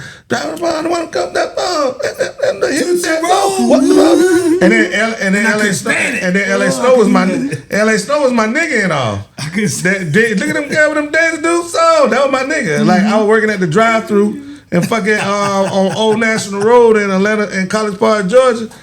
He used to come through there. And I used to be like, boy, I rap. He was just like, come here. And I spit a rap for him, bro. I said, bro, that ain't what we on. You know, if you ain't kicking this bass shit, hey, you know what I mean? You know, but I respect LA Snow because me and him that had conversations. But man, I had a fucking manager at 16. My manager was 50 grand, God bless the dead. 50 grand is big. 50 grand is Biggie's DJ when he come down south. You know what I'm saying? So it's magazine. And he had a thing where he used to tell me, you get better, I'll take you to Biggie. That used to be what I was working towards, but I was already around Eric Sherman, Keith Murray, Redman, K Solo, Kim Sherman, goddamn Rich Porter. I was already around them niggas, you know what I'm saying? So it wasn't like I needed to prove anything because I was already with them. But then they did me dirty, and so when I came back to South, so it just got to a point where I had to make a choice whether I was gonna keep trying to rap and be homeless, or whether I was gonna goddamn get a bath every night and go to college and maybe pursue something else. And so my mother, she talked me into coming back home. Gotcha. My mother sent me to Atlanta, and then she talked me into coming back home. And when I came back home, niggas was still rapping East Coast and shit. You know what I'm saying? I was still rapping the East Coast shit, but then I started seeing a change probably like when I moved to Columbia, maybe 23, and it was Mr. Big. They call me Mr. Big, Mr. Big. What? You know what I mean? It was like you started seeing the change in the music. You know what I'm saying? You started seeing the change, and Nasty Song, and you started hearing different shit. You know what I mean? So And it just really wasn't, nobody was feeling me. Yeah. Cause I go to the club and I spit some shit. I might have the hardest version. My shit don't really got no hook. Yeah. Where everybody else had hooks and shit like that. So I just kind of, people like, a couple niggas was like, yeah, bro, you tight, bro. But nobody wanted to do a song with me or nothing like that. It just wasn't no lane for me. I was stuck in the middle. I was stuck in transition. Like a lot of us, yeah. And when you get stuck in transition, you know what you can either do. You can either transition or you can quit. I just quit. Then what about creating your own lane? And that's what I would admit. You know what I mean? I just wasn't strong enough mentally. I feel you. Okay, I was saying, those two options just there. I'm like, it gotta I be wasn't strong enough mentally with a baby and child support. Yeah. Warrants out for child support. You know, I wasn't built mentally to like, you know what I'm saying, like to continue. I feel you. You know what I'm saying? When you had to take your break. You needed that. Yeah, when everybody was coming to me like, man, ain't nobody feeling this shit, bro. Like, niggas, I'm making music, and music costs a lot more money than that. Niggas was like, boy, you... Hell yeah. The niggas was like, it costs a lot more money than what we doing now. And niggas was just like you, I was looking for a team, but it wasn't that no kind of team like that. Yeah. In Colombia in 2000, 2001, 2002, niggas migrating to the trap. You know what I'm saying? Niggas migrating to the trap. And, you got Piezo, you got Collard Green, you got Lord Shane G, you got Lil Rue, you got Lil Broad. But I sound like none of them. Right. You know what I'm saying? I sound like none of them, and that's who they was feeling. So I'm at shows with these niggas, and everybody going to the bathroom, niggas going outside to smoke. You know what I'm saying? Like, and I'm just sitting there on stage, like... Got that one nigga right there, and maybe some girl, because I was a cute little nigga in 2000. So maybe that one little girl over there, you know what I mean? Like, okay, I like him, you know what I mean? Like, your music is dope. You know what I mean? Like, you can really rap. You can really rap. You can really rap. I like your shit. Keep going. And I'm like, this funny. I'm like, nigga, I got a baby at home. Nigga, I got to go. Yeah. Fuck this rap shit. That's how that was. Huh? What you got? Okay, yeah. So anyway, you know what I mean? So the music business is tough, man. And but you seem to have a good head on your shoulder. But just last question, like, what do you think you're gonna be in 5 years from now? 5 years from now, I'm gonna be in a whole nother motherfucking reality. I'm even gonna be in a whole other dimension. Listen, I don't. Most of the time, this is why I wanted to do the interview, because it's like, I got a story to tell, and obviously I can't tell it all in 30 minutes or an hour or whatever. Right. But this ain't no typical average journey that I got going on. Right. You know what I'm saying? And I know that. I'm fully aware of that. So I have to move the way I move. You know what I mean? And when I say I'm gonna be another reality dimension, I know that because God didn't told me that. This ain't even nothing of my own doing. Like, I'm here right now because of God. Y'all too, but God came through y'all. Any of these opportunities or whatever going on, you know what I'm saying? So I can't, I'm really focused on my brand. I'm building my brand, you know what I'm saying? GoatPoetryBrand.com, you already know. Right. Big Goat Nation. Big Goat. I got a lot of different, it's a lot of different aspects and branches to that brand, though, that I'm trying to do. So it's more like I'm building a foundational business all at the same time while I'm building a physical kingdom out here. Like, I'm over here, like, really creating, like, putting everything I got into it right now. So when you say 5 years from now, nigga, I'm out of here. I ain't know it. Yeah. And it ain't, I go hard for South Carolina, you know what I'm saying? I call myself the elite empress of the South. I really stand down for my people. That's why I was, appreciate working with you. Right. Because we passionate about the same thing. We got shared visions, you know what I mean? So that's what makes me show up. So 5 years from now, let's just see.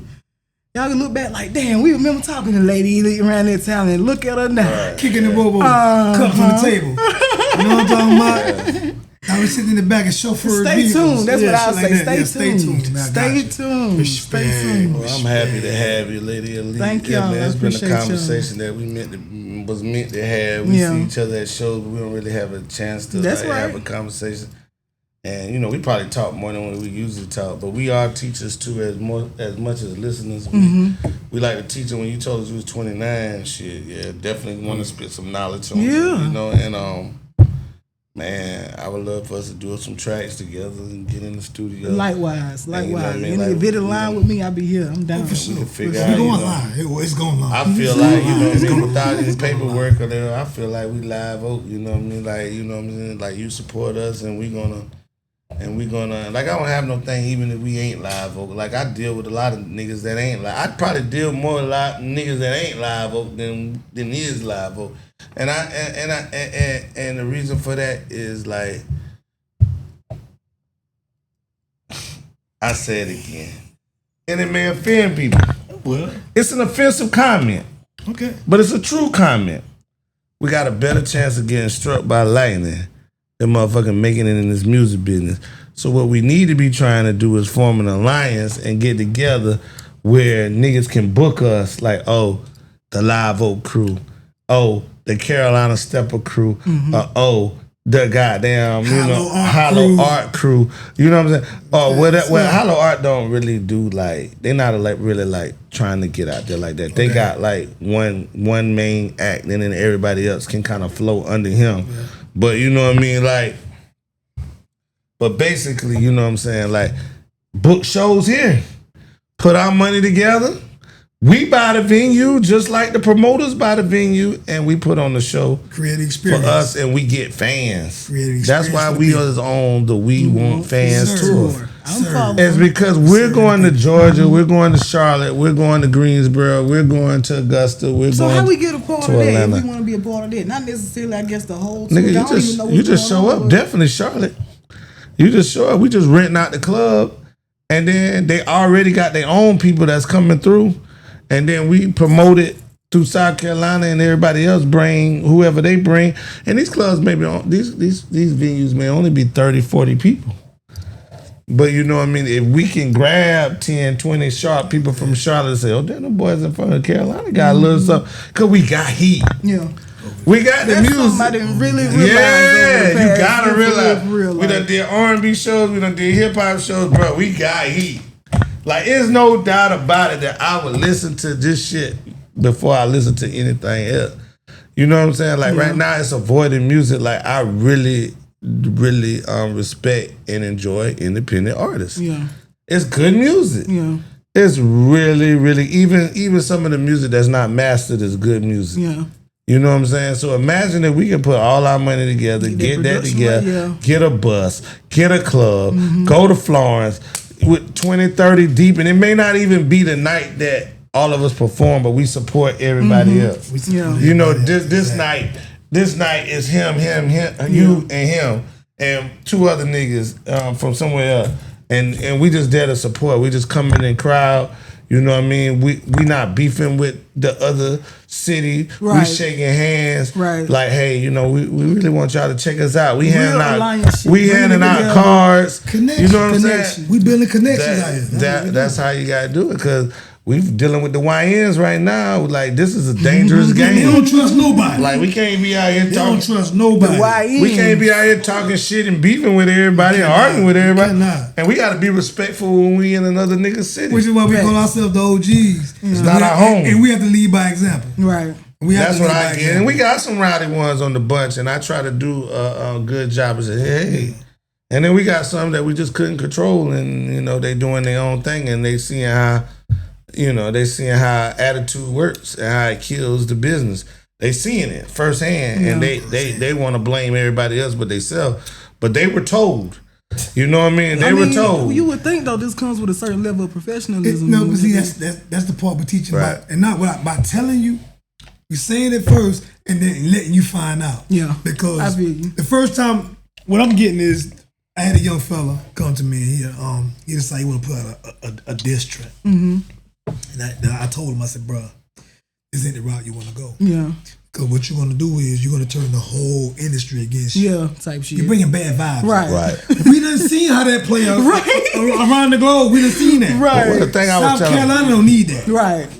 Nah, I respect that. What I was telling one person one time is, say, okay, it's 5, 6, 7 different crews. Every got a crew, and we trying to get along with each other and trying to bring Charleston in the mix.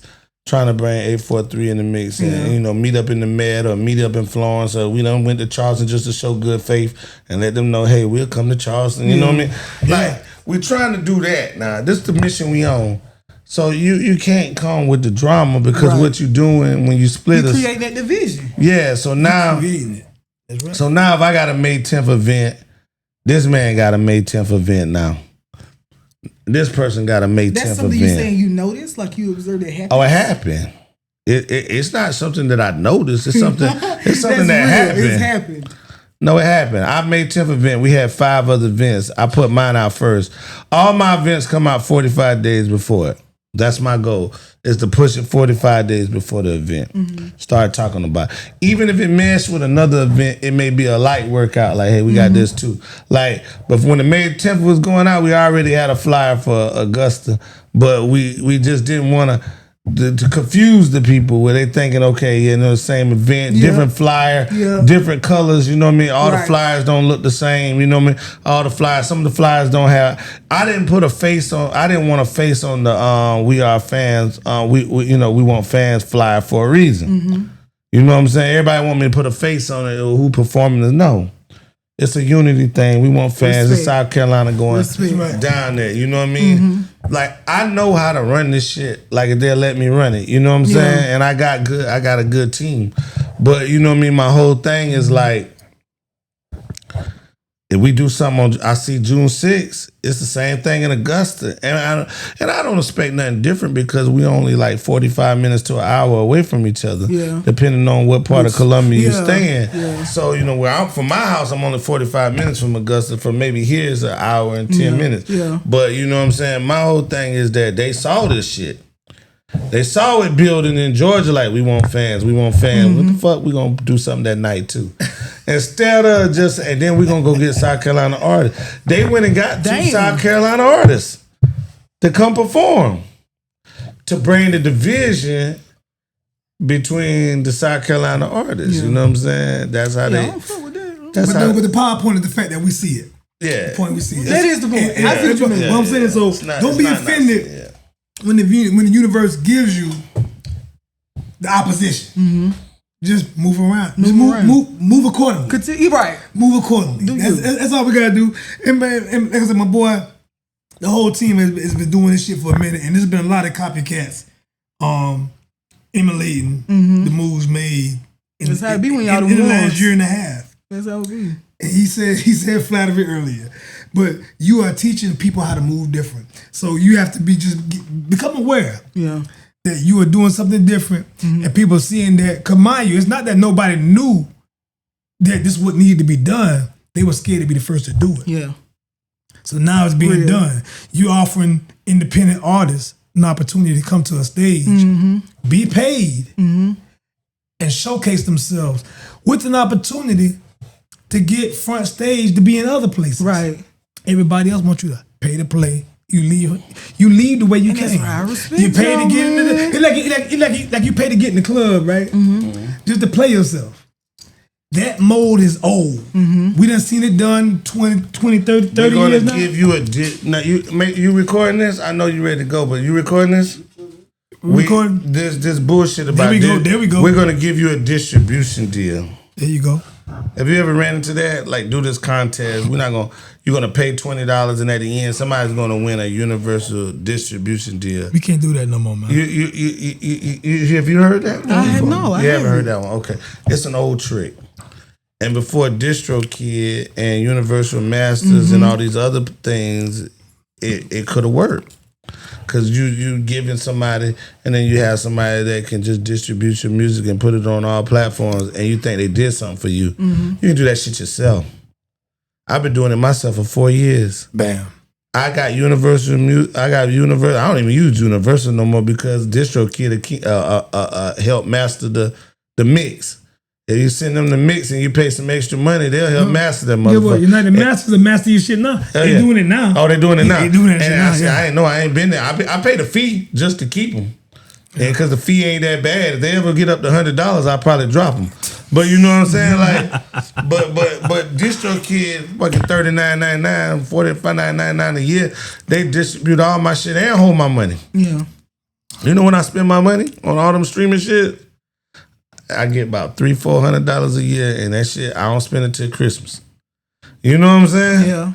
Yeah. I let them re-up because my re-up start like in November or something. I let them take their money, and what all because every year all the albums you drop, you got to redo the master thing. That's right. You know what I'm saying? You got to redo the master thing. So they do all of that. Every once in a while, I get a little bill for $4.99, $5.99. You know what I'm saying? Ain't shit. You know what I'm saying? So hey, you can do that yourself. What the fuck the difference is from Universal to DistroKid? That's right. What the fuck? These people at Universal, that's just a name. Scared of the word. Them people don't know me.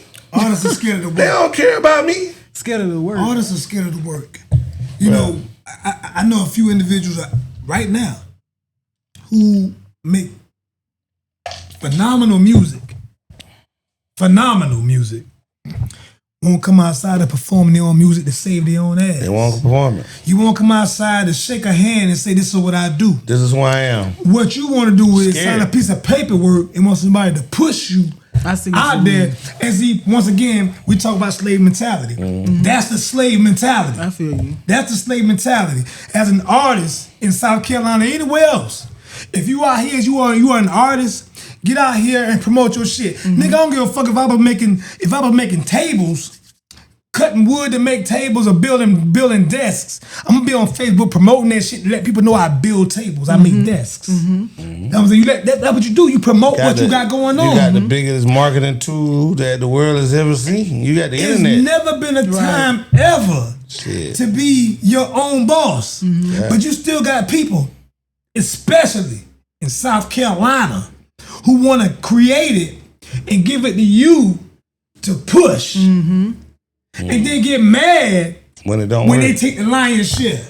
Or it don't work. If you're gonna give your creation to a boss or to somebody to push your shit and you paid your money to create it, don't get mad because you got the lower cut. That's only right. Don't get mad right. because the footwork of putting your shit out there, getting the tours, getting your ass down the road, putting your clothes on, especially when it comes to females, putting clothes on, makeup, hair, all that kind of shit. It costs to put you in position just for you to promote, just to put your art out there for people. It's real. And then these niggas running scams. Then they running scams. They'll take like say I want you to sign a live vote, right? Okay. Yeah. And I'm trying to impress you, right? Mm-hmm. So I show you like I take you somewhere. Now we're talking. Like I know I'm listening too. Say that's Mr. Cheeks. And everybody know who Mr. Cheeks is. Everybody know Mr. Cheeks. Lost Bud, but shout out to the 843. That nigga love flow time. Mr. Cheeks ain't got $200,000 in the bank. So I'm going to take you to fucking Mr. Cheeks and I'm going to make it seem like, hey, you know, you going to sign up Mr. Cheeks. We got Mr. Cheeks going to do this for you, you know what I mean?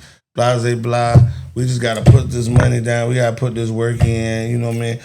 I sell you a drink because Mr. Cheeks say, oh, you going. Well, who the fuck is Mr. Cheeks? Right. You know what I'm saying? Who is the nigga, this nigga?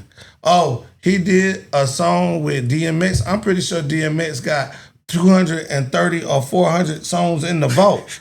You know what I mean? I'm pretty sure it's a lot of niggas that got a song with DMX. Right? Did he pay you for it and choose the song? Right. A lot of niggas back in the day used to make niggas beats. Yeah. Used to make niggas beats and shit.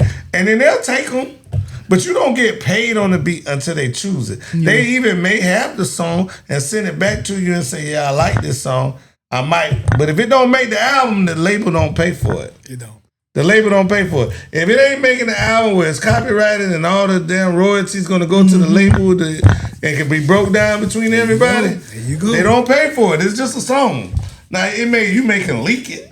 You know what I'm saying? But then you take a chance of getting sued. You might make street money, but you ain't gonna make no real. We ain't got mixtapes on the street no more. So you ain't gonna. You could have leaked it and say, "Hey man, I had 5 songs with DMX. This is on this shit." Yeah. But we can't present a CD to anybody anymore. So you have to do it streaming, and it'll never make the streaming site. Yeah. You know what I'm saying? So all of this shit is like a game for me to take 3-4 artists somewhere, take them to somebody's house that's living good. You know what I mean? You just go play pool downstairs and shit. That boom, boom, boom. This all is a scam. Make you work. We trying to steal your music. Or even if you do make it, we got you on a 30% deal. When I was 17. If you made 100, if you get blow up like Boss Man D-Lo, and I got you on the contract for 3 years, and you making 100, you get up to $100,000 a show, and I'm getting 30,000. And in them contracts, that's just the management fee. You still gotta pay for your road manager. You still gotta pay your lawyer. You still gotta pay the lights and stage guy. You still gotta pay the dancers. You still gotta pay the hype man. You still gotta pay for the bus. You still gotta pay for the flight. Damn. Why you think these niggas still riding in motherfucking some of them graduated to first class, but why you think these niggas will start riding in first class for trying to find the cheapest flight or trying to make the venue or the promoter pay for the flight? A lot of these niggas put in their contract, you gotta pay for us at least a second class or a business class flight. It's all business. Yeah, business. And they robbing business. Well, I need people I can trust when they it comes to here the to business rob. aspect of it. What I like is the fact here to rob the what you independent say artists. is your being, like why you do it. Yeah. Mm-hmm. What I was gonna get to why, but she was, that whole little spill, what separates you from a lot of people is why you do it. This is why he kept saying you are more likely to get hit by lightning than to blow up big. Because if you in this to be that lightning struck nigga, then that means you'll cut anybody's throat to get to that spot. And that's what we understand, that this is what this game is. This is what this game offers. It offers you to be a shitty person and get to the top. Listen, look at Diddy right now. That's real. Look at Diddy right now. Y'all just see the nigga in court. Wait till the story come out. How many throats he done cut to get the way he is. Or the people who even got in his good graces, how many throats they cut just to get there because they knew what he could provide. Let's But what end you're the speaking show and on we is talk something off totally camera. different. Anyway, you're right. Yeah, I get on my shit. P-Roll, man. OG P-Roll. Yo, man, this is Late Night with Sharif, Late man. We got Night Lady with Elite, Sharif. Maya Badu in the fucking house, and we had a Thank good you, man. time, man. Oh, we got thank you, Kiss man. My Head in the building. We Kiss got My Head in OG the P-Roll. building, yeah. We got the wrap up nigga, P-Roll. I'm about to call him. I said P-Roll. OG Harry. DJ Prime Tech in the building. DJ Prime Tech in the building. Prime Tech Studios is always on deck. We got Late Night with Sharif. Don't y'all forget to tap into Live Media at youtube.com where you can find all this extravagant content. I gotta put my phone on the charge. I'm gonna come back. Let's go, y'all. Carolina working. Yeah.